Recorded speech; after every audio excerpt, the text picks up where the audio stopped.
Yo siempre le digo a nuestro apóstol que él nos está dejando una vara muy alta.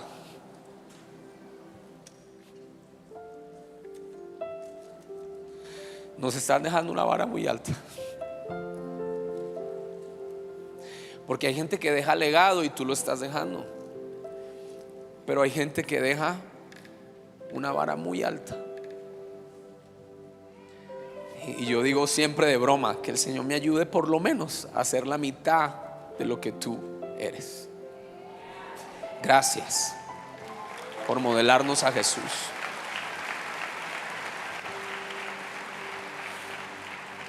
Gracias por dejar esa vara que es un ejemplo para los que vamos detrás de ti. No soy perfecto, pero amo a Jesús con todo mi corazón y me comprometo no solo a honrar el nombre del Señor, pero también a honrar tu legado, tu nombre y tu manto.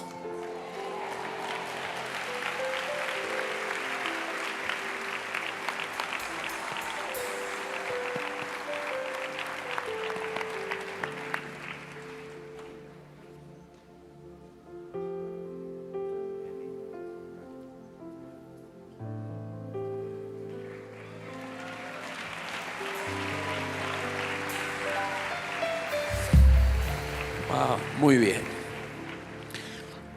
Pastor David Cañas, es un privilegio llamarte mi cuñado, porque he visto tu pasado y tu presente. Y para mí eres un pastor cortado con otra tijera. Cualquier país donde voy que me hablan de ti, me preguntan, yo digo, David es callado, pero David va a ser un pastor ejemplar en el mundo por el tipo de pensamiento que tienes. Y yo quiero decirle a la iglesia Manantial, de parte del Señor, eso no es David, de parte del Señor, están en muy buenas manos. Están en muy buenas manos. Una cualidad que tiene el pastor David es que él no piensa como muchos pastores. Él piensa fuera de la caja. Y algunos como que no les entra en reversa. Pero es que Dios está levantando gente a otros niveles que no están metidos dentro de un cuadro común religioso. Y ese es su pastor y su pastora Laura. Ellos son sus pastores. ¿Cuántos los aman y los bendicen también a ellos? Un aplauso a nuestros pastores David y Laura fuerte, y a nuestro apóstol y nuestra profeta. Amén. Yo creo que esto lo vamos a poner aquí. ¿Me ayudas a poner ese cono para acá? La palabra que hoy voy a compartirles me ha costado, y nunca la he predicado en ningún lugar, porque pues hay predicadores que reencauchan los mensajes. ¿Sí me entendió? Pero este mensaje me ha taladrado y me está transformando. Y a ver si me ayudas a poner este aquí, en esta barandita aquí. No, Gracias, muchachos. Un aplauso a los muchachos de Creativo. Ahí. Gracias. Y voy a entrar a la palabra, y estoy seguro que va a ser una palabra que te va a cambiar la perspectiva como a mí me la cambió. ¿Ok? Di conmigo, no es el punto de llegada, es el punto de partida. Muy bien. Dilo como si te hubieras comido un tamal y un caldo de papa. 1, 2, 3.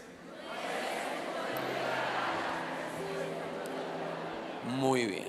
Me encantó porque está conectado a lo que el profeta, mi amigo Víctor Hugo, habló en la última parte de su mensaje, hablando acerca de la carrera.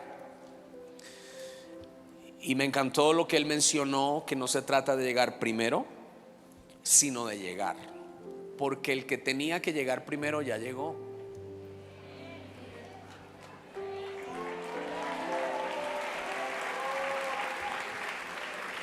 Entonces, ¿cuál es la gana de llegar primero? Si el que empezó la fe y la terminó, ya llegó. nosotros vamos detrás de Cristo a la meta. Y este es un año donde nos hemos propuesto metas. ¿Cuántos han propuesto metas este año? Levanten la mano. Muy bien. ¿Cuántos van a bajar de peso este año? Muy bien. A ver, levante la mano los que se han propuesto bajar de peso. Los hermanos necesitan un milagro, algunos milagros sobrenaturales. Otros pueden ir aquí, bueno, en Colombia ahí que le echen cuchillo también. ¿Cuántos se han propuesto a salir de deudas este año? A ver, levante la mano el que se ha propuesto a salir de deudas. Muy bien, que el Señor te ayude. ¿Cuántos se han propuesto a crecer en educación este año? Excelente, muy bien. Pero creo que las metas más importantes son las metas de nuestra carrera de fe. Por eso te quiero felicitar porque has apartado estos días de ayuno. ¿Y cuántos han dejado sus trabajos? O sea, pidieron permiso para poder estar aquí. Levante la mano. Como dijo la profeta Shakira, te felicito por sacar tiempo para Dios y por esforzarte. ¿Cuántos dejaron sus negocios, sus tiendas o sus empresas por venir en estos días? A ver, muy bien. Eso habla de que tu prioridad no es la carrera económica, profesional ni familiar, sino tu carrera de fe. ¿Cuántos están en esta carrera de fe? Entonces, así como hay metas naturales, así tenemos que tener metas espirituales. Pero quiero, en el contexto de esta palabra, que he orado con todo mi corazón, que te abra el entendimiento. Muchos de nosotros nos hemos puesto metas, pero no hemos entendido el inicio de la carrera, sino solamente tenemos puesta la mirada en el final, pero hemos descuidado la partida de la carrera. Y hay metas poderosas que el Señor nos habla, que hablan del final. Por ejemplo, la meta del supremo llamamiento, que es el apóstol Pablo mencionándolo en Filipenses 3:14. Prosigo a la meta, al premio del supremo llamamiento de Dios en Cristo Jesús. Diga conmigo, hay un premio que me espera. Otra meta es la consumación de nuestra salvación. ¿Cuántos dicen amén a eso? Primera de Pedro 1:9 dice, obteniendo el fin de nuestra fe, que es la salvación de nuestras almas. ¿Cuántos esperan el día en que la salvación será completa y veremos a Jesucristo cara a cara? Nuestro cuerpo será transformado en un cuerpo incorruptible y nos dirá, bien, buen siervo fiel, en lo poco fuiste fiel, en lo mucho te pondré. Diga conmigo, hay un premio que me espera. Hay una salvación consumada que me espera. Pero también hay metas mentirosas en lo espiritual. Es decir, el enemigo ha confundido a muchos y nos ha hecho ver que algo que ya tenemos no lo tenemos que ganar. Te amo, mi amor. ¿Te puedo dar un besito? Perdón, que es que llegó mi suegra y cuando ella llega, ella manda. Ella es la versión Trump en mujer y colombiana. Te amo, mi amor. Pero lo bueno, ¿no? Lo bueno. Un aplauso a nuestra profeta hermosa. Muy bien. Entonces estaba diciendo que el enemigo ha confundido a muchos, voy a repetir esto, y nos ha hecho ver que podemos tener algo en el futuro y que tendremos que ganárnoslo cuando ya está literal a nuestra mano. En otras palabras, muchos piensan que algo les espera en el final cuando ya lo tienen aquí en el inicio. Te voy a dar ejemplos bíblicos de las metas mentirosas que muchos en lo espiritual tenemos en la mente. Para muchos la meta es ganarnos la salvación cuando ya hemos sido salvos. Tito 3:5. La meta para algunos algún día es ser libres cuando Cristo ya nos hizo libres y no somos esclavos. Claro, me mantengo en la libertad. Diga conmigo, me mantengo en la libertad y voy siendo libre constantemente. Pero esto es lo que el Espíritu me habló. Muchos no pueden ser libres de adicciones. Muchos no pueden ser libres de rencor, de iras, de pornografía, de droga, de alcohol, porque la atadura más grande que tienen no son los vicios. La atadura más grande que tienen es la autocondenación. Y mientras no se rompa la atadura de la autocondenación, no vas a poder romper las otras ataduras. Pero cuando entiendes que Cristo te hizo libre en la cruz y te apropias de esa libertad, le das acceso al Espíritu Santo a que rompa todo yugo dentro de ti. ¿Cuántos dicen amén? Para algunos la meta es ser justificados cuando ya hemos sido justificados. Romanos 5:1. Para otros la meta es que Dios me acepte cuando ya Él me ha aceptado. Efesios 1:6. Por algo estamos aquí en Manantial en este ayuno, porque hemos sido aceptados por el Señor. Para otros la meta es alcanzar la gracia de Dios cuando es por gracia que has sido salvo. Nosotros no perseguimos su gracia, fue su gracia la que nos alcanzó. Entonces la pregunta es esta, que el Señor me la hizo: ¿qué se ha vuelto para ti? Escúcheme bien. ¿Qué es eso que para ti es una meta cuando debería ser un inicio? Algún día seré libre, algún día seré perdonado, algún día seré bendecido, algún día seré aceptado, algún día seré justificado. El Señor me ha traído desde Houston a decirte que eso ya lo tienes desde tu punto de partida. No esperes tener cosas que ya Dios te entregó. Por eso la carta a los romanos es clave. Pablo le escribe a los romanos, y yo quiero animarte a que tú estudies. Todo creyente debería estudiar mínimo una vez al año la carta a los romanos. Mírame bien, la carta a los romanos es la más completa del Nuevo Testamento, porque ahí define el plan de salvación. Es una maravilla esa carta a los romanos. Algunos teólogos dicen que es la base de la teología de Pablo. ¿Qué habla Pablo a los romanos? La condición pecadora de todos los hombres, la justificación solo por medio de la fe, la gracia que es para todos. Dios no tiene favoritos, y el plan de Dios para los judíos y los gentiles.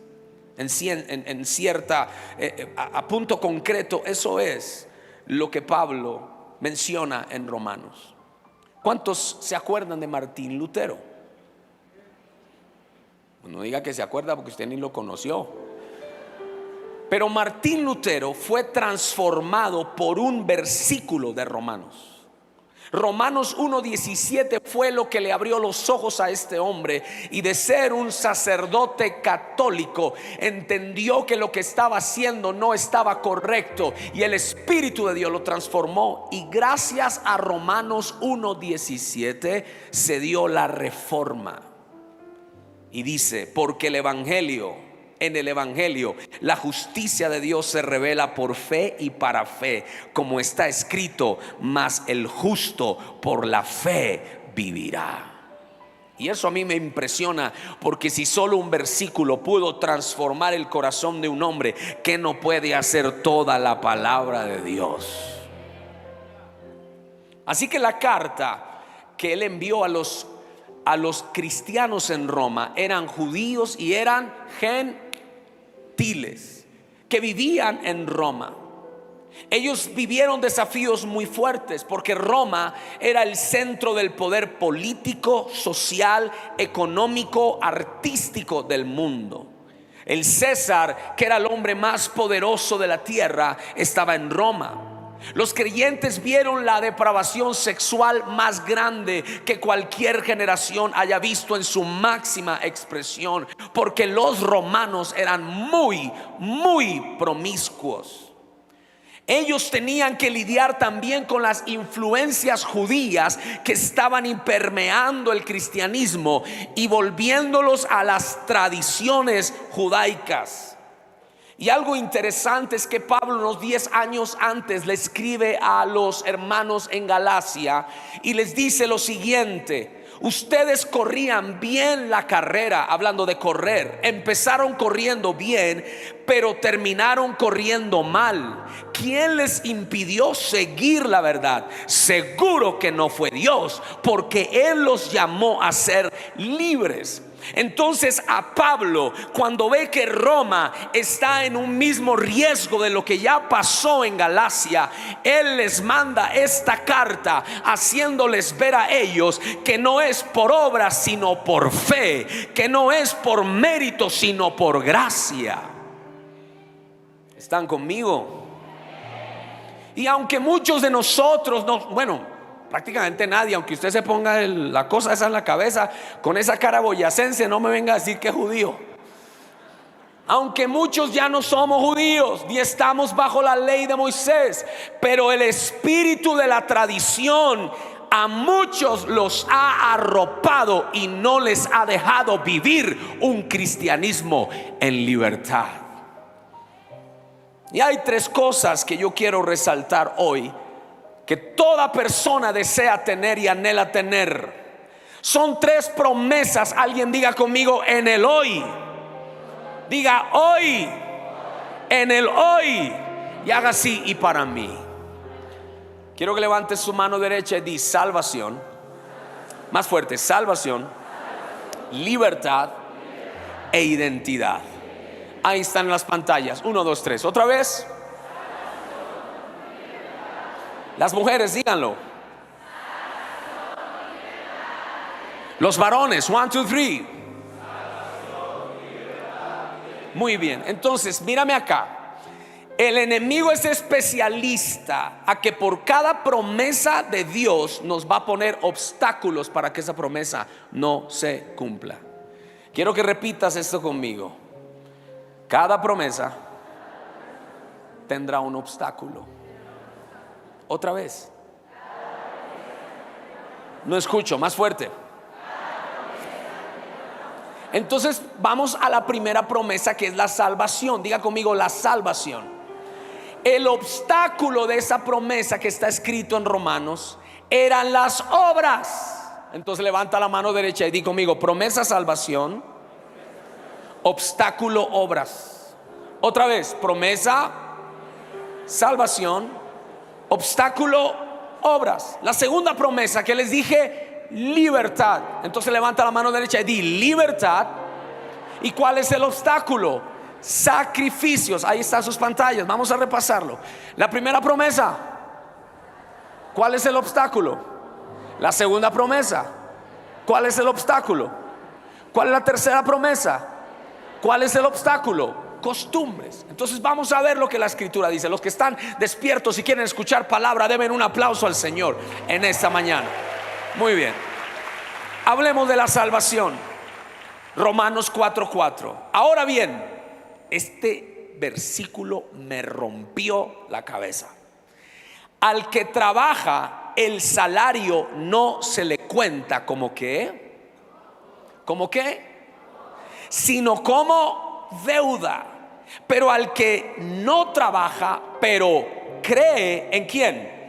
En aquel que justifica al impío, su fe le cuenta por justicia. Fuerte. Como también David habla de la bendición que viene sobre el hombre en que Dios atribuye justicia aparte de las obras. Levanta tus manos y declara esa palabra sobre ti: bienaventurados aquellos cuyas iniquidades han sido perdonadas y cuyos pecados han sido cubiertos. Alguien dele un aplauso a esa promesa de parte del Señor. Pero mira lo que dice la última parte: bienaventurado el hombre cuyo el pecado el Señor no lo tomará en cuenta. Parte del pueblo judío que estaba leyendo esta carta, los judíos y los gentiles, especialmente los judíos, tenían una obsesión por cumplir la ley. Entonces ellos pensaban que podían tener a Cristo, pero que al mismo tiempo tenían que seguir cumpliendo la ley. Entonces llegó un punto donde ellos empezaron a tener conflicto con sus obras y la gracia de Dios. Y algo importante que tenemos que recordar es que no podemos depender de nuestras obras, porque el que depende de sus obras exige. Y los judíos decían: yo soy hijo de Abraham, yo exijo y merezco esto porque yo he cumplido la ley. Y viene Pablo y les dice en el versículo 27 del capítulo 3: ante Dios no tenemos nada de que estar orgullosos, de que dárnosla, pues Dios nos acepta porque confiamos en Jesucristo y no por obedecer la ley de Moisés. La frase favor, quiero que digas conmigo eso: favor. Ponme mucho cuidado porque esto te va a bendecir, espero. Dice que el favor, que quiere decir gracia inmerecida, di eso, gracia inmerecida, al que trabaja no se le cuenta como gracia inmerecida, porque está exigiendo porque trabajó. ¿Cómo quiere decir esto? ¿Se refiere al trabajo laboral? No, se refiere a aquella persona que piensa que haciendo cosas se va a ganar el favor de Dios. Entonces el que hace y hace y hace, viene y exige y le dice a Dios: yo he hecho esto, yo ayuno, yo oro. Ahora sí me están entendiendo. Yo diezmo, yo ofrendo, entonces exijo que se me dé. Y Dios dice: al que trabaja no merece el favor y la gracia, porque está exigiendo basado en sus obras. Entonces yo no tengo que ser judío para entender que esta palabra también es para mí. Y el Espíritu Santo me habló y me dijo: David, ¿en qué momento empezaste a depender de mi gracia, pero después empezaste a depender de tu performance, de tus obras, de tus triunfos ministeriales, de tu nombre, de tu gran santidad, de tu gran integridad, y ahora estás exigiendo? Pero Pablo luego dice: pero el que no trabaja, no quiere decir flojo, no. Ay, gloria a Dios, yo hago parte del club de los flojos. No, no se refiere en ese contexto. Se refiere a aquel que deja de confiar en sus obras, por más buenas que sean, y depende de la gracia de Dios. Póngame el siguiente slide, por favor, chicos. La deuda, que es la falta moral. Para el que trabaja, sus obras quedan cortas y queda en deuda. Pero para el que no trabaja, es decir, descansa en la justicia de Dios, esto es poderoso. El saldo negativo que ya está en data crédito, la sangre de Cristo le cubre el pecado, y la justicia de Cristo le cubre su injusticia. En otras palabras, es mejor confiar que trabajar.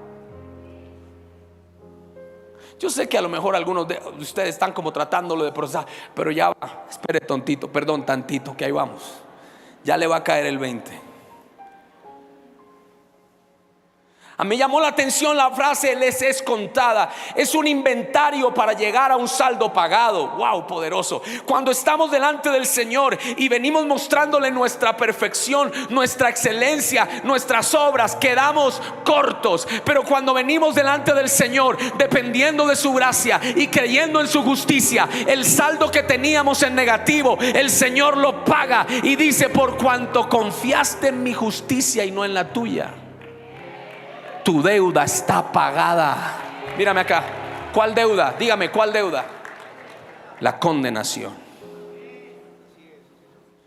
Y el Espíritu me habló tan claro y me dijo: dile a la iglesia Manantial y a la iglesia conectada que por más perfección que tengas y por más moral cristiana que tengas, si no confías en la justicia de Cristo, estarás en deuda. Y tu deuda nunca jamás será paga. Por eso David dijo: bienaventurado. Yo quiero que te pongas en el momento en que David lo dijo. ¿Cuándo lo dijo David? Después de que metió la pata terrible con Betsabé y el Señor le perdonó. No te puedes imaginar el gozo de un hombre que ha sido perdonado porque ha tenido una transgresión terrible. Es que lo que pasa es que los pecadores son más agradecidos que los perfectos.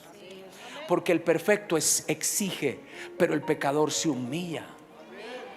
Mira, los que tienen problema con este obstáculo, porque aquí está algo que Dios ya te dio, la salvación. Pero tú y yo a veces hemos puesto obstáculos de obras de perfección que no nos dejan cruzar al otro lado. Y aquí nosotros mismos construimos un muro. No fue Dios, no fue el diablo, fuimos nosotros, porque se nos metió una mentalidad religiosa que tenemos que demostrarle a Dios que nosotros sí podemos. Y muchos están de este lado. Sí, son salvos, pero no experimentan los privilegios de la salvación. Escúchame bien. El que depende de la fe en Cristo agradece y es feliz.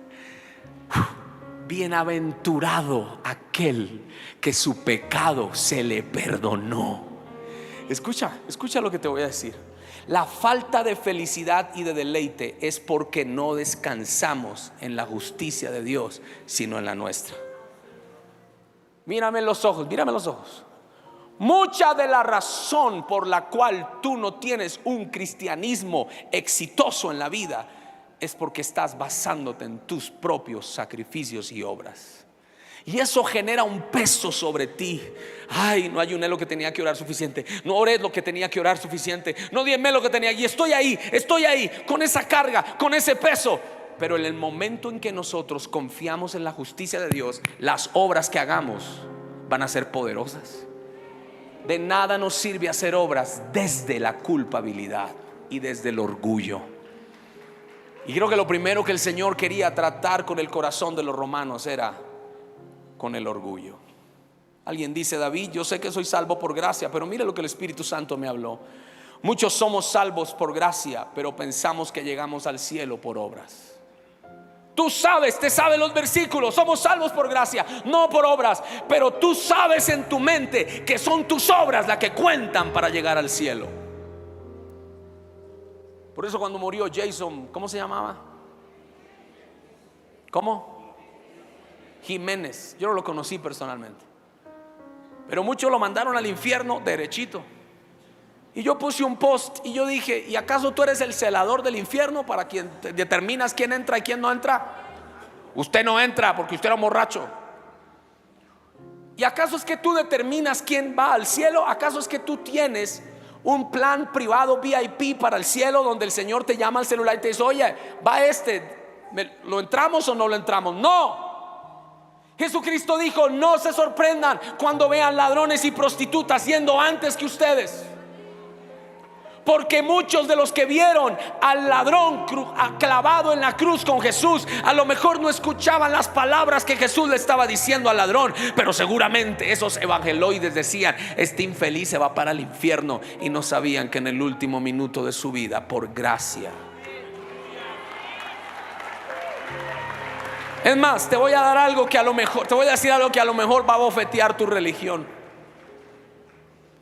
Te lo vas a encontrar allá. Espérate. Y él te va a decir: hola, mucho gusto. ¿Y usted qué fue? Yo fui evangélico, yo fui fiel al Señor, aleluya.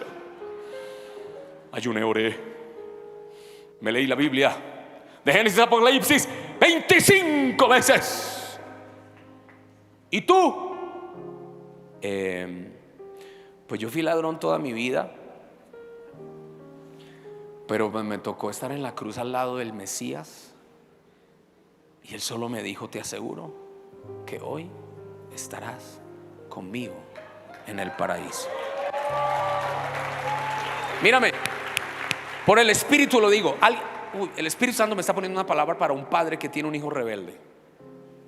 Jesucristo habló de una parábola de un padre que tenía una viña y tenía dos hijos: el que dependía de sus obras y el que dependió de la gracia. El que dependía de sus obras, al escuchar al papá que dijo: mijos, mañana vamos a trabajar a las 7 de la mañana en nuestro viñedo, ¿quién de los dos quiere? Y el religioso: aleluya, aquí estoy yo, padre, cuenta conmigo, tú sabes que te amo, te adoro. Y el otro, así, por allá, anda tan aburrida, una voz evangélica, hay una manantial. No, por allá. No, conmigo no cuente, mi viejo. Y el padre callado. Llegó el día. El padre se paró a la puerta de su viñedo y el aleluya, gloria a Dios, que dependía en su justicia, no se apareció. Pero el rebelde que estaba remingando la noche anterior llegó corriendo. Papá, no sé qué me pasó anoche, pero tuve un encuentro con Dios. Y aquí estoy, aquí están mis manos, aquí está mi vida, aquí está mi corazón. Padre, úsame para tu viña. Espere. Entonces alguien que me diga, ¿por qué pasan esas cosas? Hágame esa pregunta. Para que la gloria se la lleve Cristo y no tú. Para cuando estemos parados frente a Él, no digamos fue porque yo fui. No, estoy aquí porque tu justicia cubrió mi injusticia. No, pero ese aplauso tiene que ser más fuerte para el Señor. Ahora, yo no estoy predicando un evangelio laxo. No estoy predicando de dejar de ayunar, de orar, no, pero escúchame, esto es poderoso. Di conmigo, mis obras las hago desde la gracia, no por alcanzar gracia. Todo cambia. Las buenas obras que hacemos no son para ser salvos, sino porque hemos sido salvos. Entonces, en este ayuno que estás haciendo, escúchame, mírame a los ojos. Hazlo porque lo amas. Hazlo porque has sido salvo, justificado, libre, perdón. Hazlo porque le quieres conocer a Él, no para torcerle el brazo, ni para tú salir después. Vengo de 3 días de ayuno, no me toque que me quita la unción. No, esos son payasadas.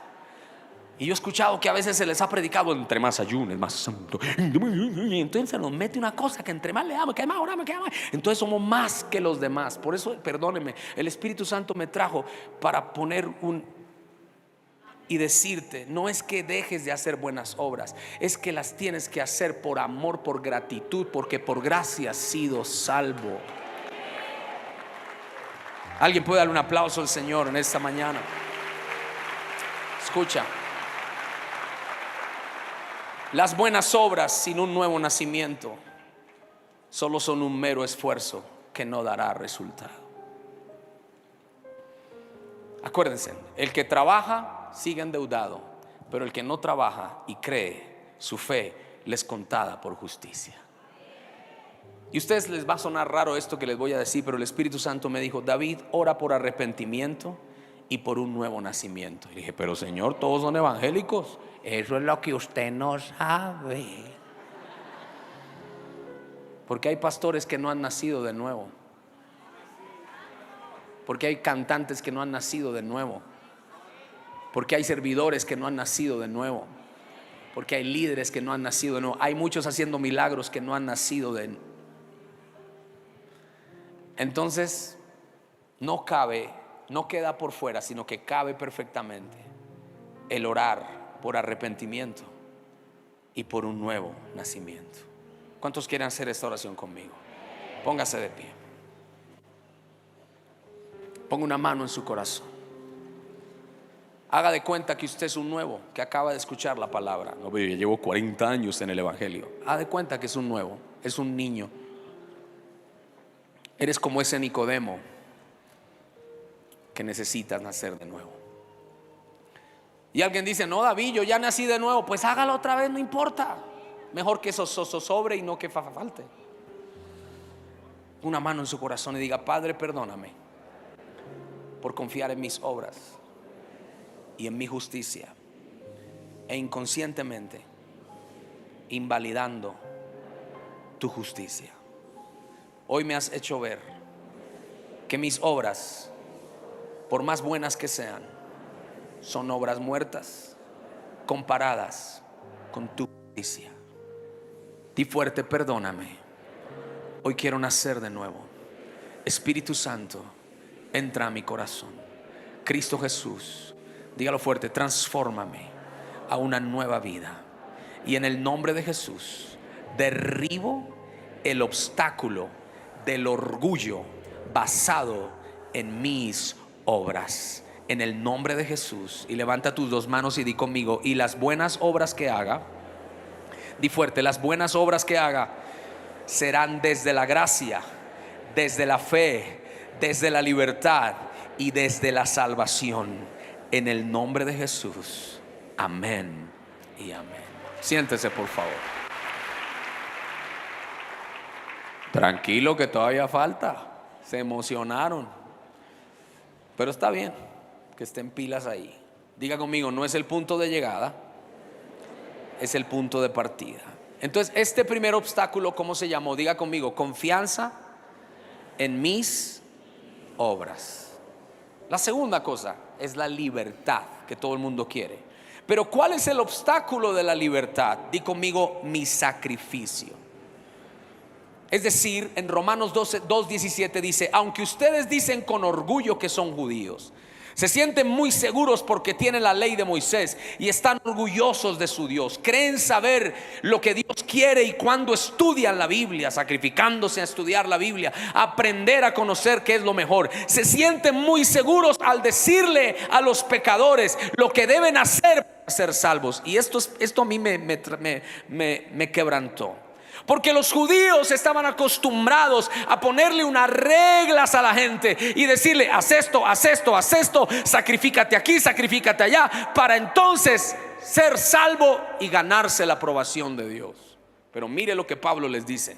En los versículos siguientes les dice: ustedes terminan siendo hipócritas, porque ustedes le dicen a alguien: no robe, y robas; no adulteras, y tú terminas teniendo otras mujeres. Caes en un fariseísmo. Wow. Y el Señor me habló y me dijo: David, cuando te basas en sus propios sacrificios, terminarás fallando, y como consecuencia terminarás viviendo una doble moral. Y perdónenme, pero voy a pararme aquí un poquito. Muchos cristianos están viviendo una doble moral. Yo escuché lo que el profeta dijo: eres faraón durante la semana, eres egipcio en la semana y eres hebreo los fines de semana. Doble. ¿Y por qué se da eso? Alguien pregúnteme: ¿por qué se da eso? Porque nos confiamos en nuestros sacrificios. Si yo me esfuerzo, si yo le doy, si yo hago esto y si yo hago lo otro, voy a vencer el pecado. Y no lo puedes vencer.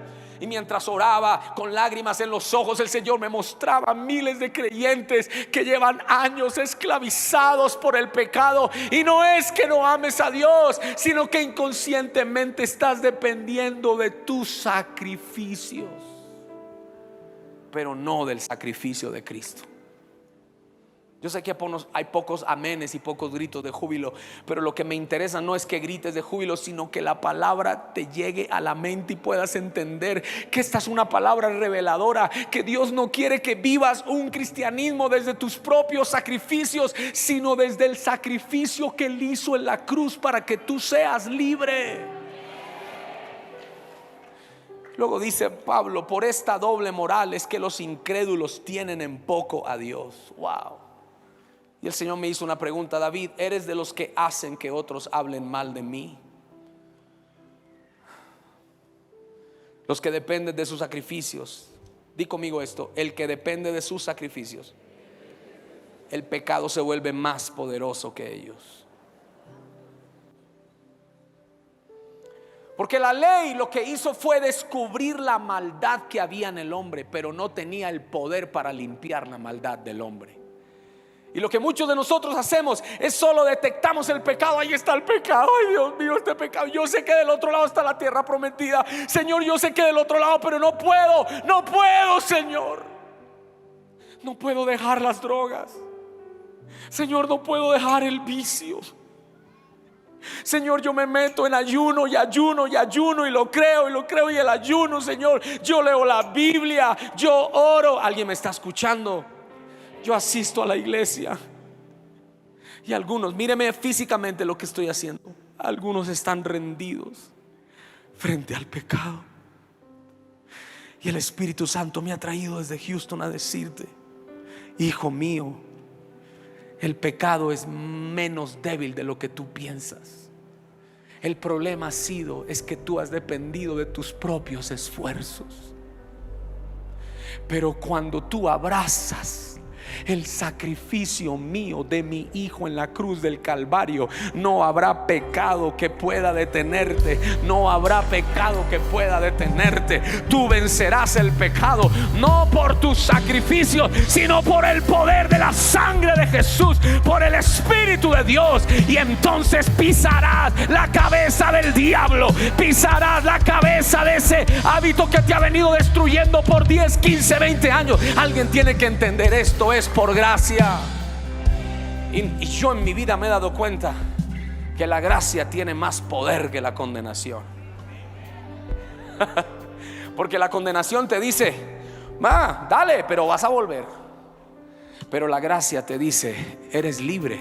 Y yo no sé, para el que la ha experimentado, la gracia es un poder que te sobrecoge, que te da la capacidad de verte como Dios te ve, de verte campeón, de verte bendecido. Y ya dejas hablar menos del coco del pecado y empiezas. No estoy diciendo que no te cuidas, no estoy diciendo que no te guardas en santidad. Claro que lo haces, pero desde la gracia, no desde la condenación. No sé si alguien está recibiendo esta palabra. Yo sé que esta predicación casi no se predica, porque lo más fácil predicar es: deja el pecado, rompe esas ataduras. Y la persona dice: ¿y cómo? Porque nos han enseñado, o hemos entendido, que lo que nos espera en la meta, supuestamente, eso no es verdad. Ya lo tenemos desde el punto de partida.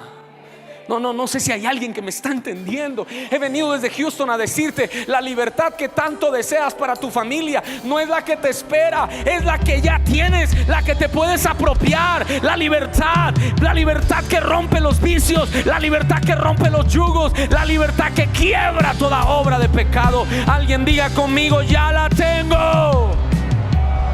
Apropiate. Hay una película, a mí me gusta Cantinflas. Yo fui criado con Cantinflas. ¿Cuántos son de mi generación? Y una de las películas que más me gusta es Sube y Baja. ¿Se acuerdan? Sube y Baja. ¿No? Ustedes son pura Biblia, ¿verdad? Puro ayuno. Y en Sube y Baja el tipo era un elevador. ¿Cómo se llama el elevador? ¿Cómo se le dice? El que le pone los botones al ascensorista. Pero él, aunque era ascensorista, tenía mentalidad de gerente.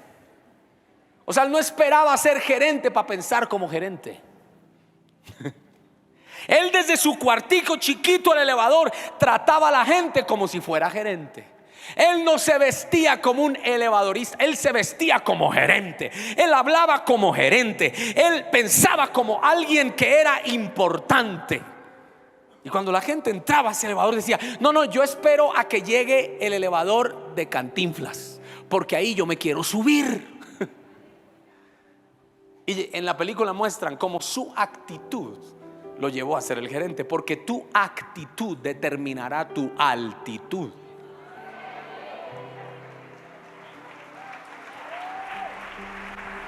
Y muchos que Dios los ha puesto por cabeza, perdóneme la expresión que a lo mejor va a sonar medio raro, son cabeza pero piensan como cola y hasta huelen como cola. Muchos de nosotros, siendo linaje real, real sacerdocio, nación santa, pensamos como esclavos. ¿Alguien está escuchándome acá? Pero Dios te trajo hasta ayuno para cambiar tu manera de pensar y decirte: ya no eres esclavo, piensa como vencedor. Ya no eres ascensorista, piensa como el que está arriba en lugares de gozo. Alguien recíbame esa palabra. No puede ser que llevas 30 años en el evangelio pensando así de pequeño. Cuando la gracia nos abraza y nos alcanza, nuestra manera de pensar cambia. Ya no nos vemos al espejo como el pecador, condenado, miserable. Nos vemos como hijos de Dios, redimidos por la sangre de Cristo, y así vivimos. Alguien diga conmigo: desde. Y quiero que hagas así: desde. Y haz como que estás corriendo y diga: yo corro desde la salvación. desde la libertad, desde la gracia. Wow. Mira un cristiano que ha abrazado la gracia. Mira un cristiano que ha abrazado la gracia. Y mira un cristiano que todavía está bajo la ley. El que está bajo la hermano, así hablan. Pero el que ha abrazado la gracia dice: tengo luchas, tengo pruebas y posibles mayores que las tuyas, pero tengo un Dios que me ha perdonado, me ha limpiado, me ha equipado, me ha justificado. Ayúdenme a pararlo. Y ya termino, ya los estoy aburriendo, ya termino aquí. Pero ustedes a mí sí me están aburriendo, así que ya voy a acabar. ¿Cuántas veces hemos caído en el tropiezo? Aunque no somos judíos que tenemos que cumplir más de 600 leyes. ¿Cuántas veces nosotros a nosotros mismos nos ponemos exigencias para ser libres? Y hay libros que yo veo: 47 pasos para ser libres, 78 pasos para encontrar libertad, 120 pasos para perdonar. E invalidamos el sacrificio de Cristo poniéndole una cantidad de requisitos a la gente para que encuentre una sanidad. Y escúchame, la iglesia ha cambiado el poder de la cruz por terapias de autosanidad. Yo no estoy en contra de la psicología, los psicólogos los bendigo, yo los bendigo y la necesitamos. Pero la psicología bíblica funciona en un proceso de sanidad, no de santificación, declarando que somos. Eso es la cruz. ¿Y de qué te sirve a ti meterte en un proceso con un psicólogo para que te sane si no has abrazado la gracia y no has creído en el sacrificio de Cristo y no te has apropiado de lo que la sangre de Cristo hizo por ti? De nada te servirá. ¿De qué te servirá ir a un encuentro donde te enseñamos cómo hacer pasos para mantenerte limpio si no has abrazado el primer paso? Estás esperando algo que a tus ojos lo va a recibir en la meta, cuando ya Dios te lo dio al inicio.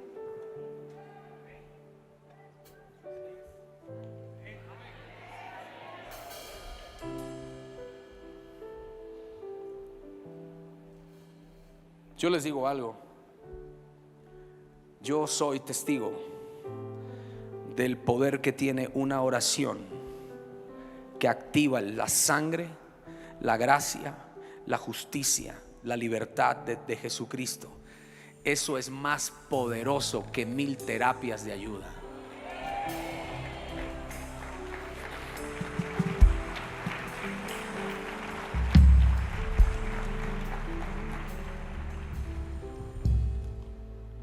Diga conmigo: la clave para no ser más esclavos del pecado es volvernos esclavos de Cristo.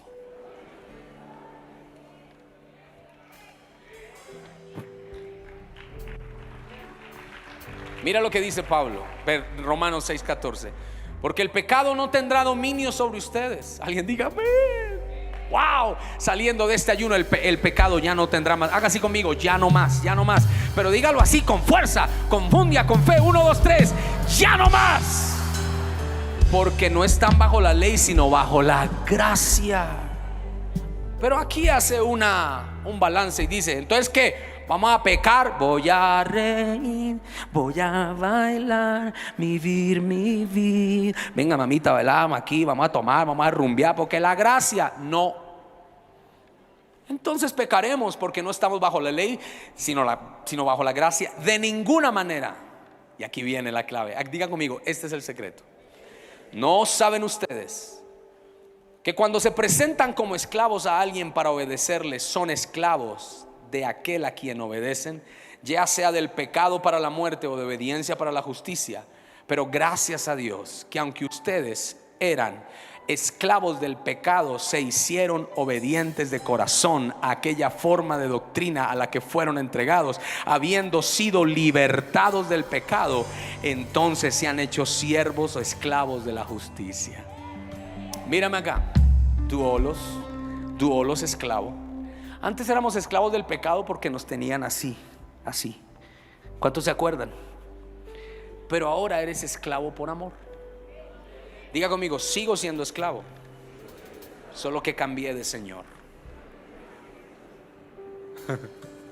Pero esta es la pregunta que el Espíritu me hacía a mí, a David, porque yo soy más pecador aquí que todos ustedes. Todos son unos santos. El Señor me habló y me dijo: David, ¿has cambiado de Señor? ¿Cómo así? Sí, que sí has cambiado de Señor.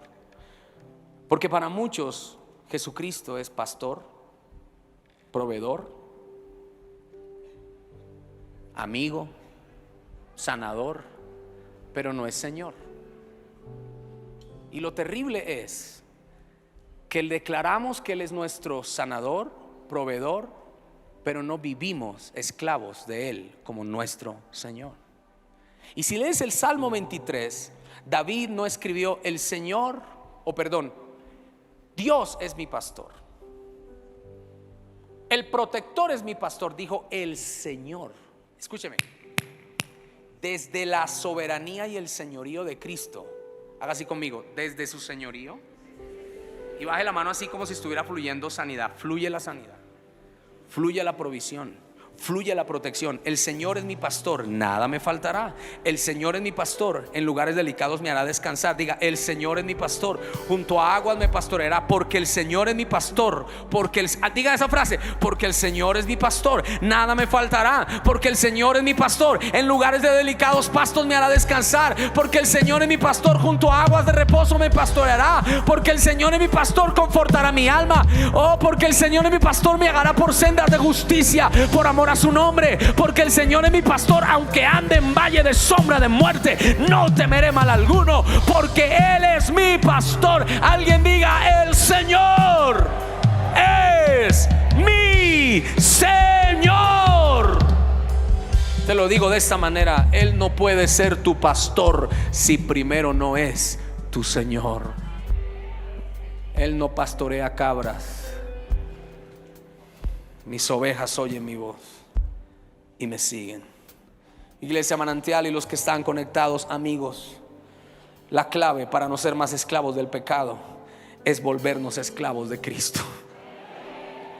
Y mírame, yo sé que Dios va a hacer cosas grandes este año contigo, te va a exaltar, te va a levantar, va a cumplir promesas. Amén, gloria a Dios, amén.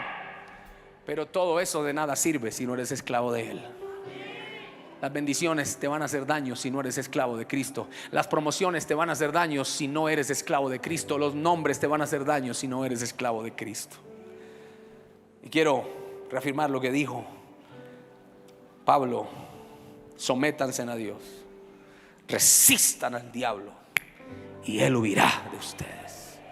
Venga, Andrés, ayúdeme con esta ilustración. Usted que es más grande, más fuerte. Bien, está como gordito, ¿no? ¿Por qué los músicos se engordan tan rápido? Usted ponga sus manos sobre mí, cúbrame. Y venga, el guitarrista, haga del diablo, venga. No, pero usted tiene peluqueado desde de cura, no este que tiene peluqueado de ñero, venga. Ese tiene más cara de garra, venga, mijo. Usted va a hacer, solo ahorita, haga cara de diablo. Eso. Entonces mira, esto es importante. Él espera a que nosotros no estemos sometidos para atacarnos y devorarnos. No sé si me explico. Nosotros no somos vulnerables al enemigo por las cosas impresionantes que hagamos. No, escúchame. Nosotros somos vulnerables al enemigo cuando dejamos de ser esclavos de nuestro Padre. Y Él dice: ahora sí, papita para el loro. Pero cuando Él ve que somos esclavos y que andamos bajo el señorío, se cumple lo que dice: el que habita al abrigo del Altísimo morará bajo la sombra del Omnipotente. Y cuando venga el enemigo, dice: huye el impío, el desprotegido, sin que nadie lo persiga, mas los justos están confiados como un leoncillo, no león, leoncillo. Y cuando viene el enemigo, no va a ver al leoncillo, va a ver al león que está cubriendo al leoncillo. Por eso, diga conmigo: la clave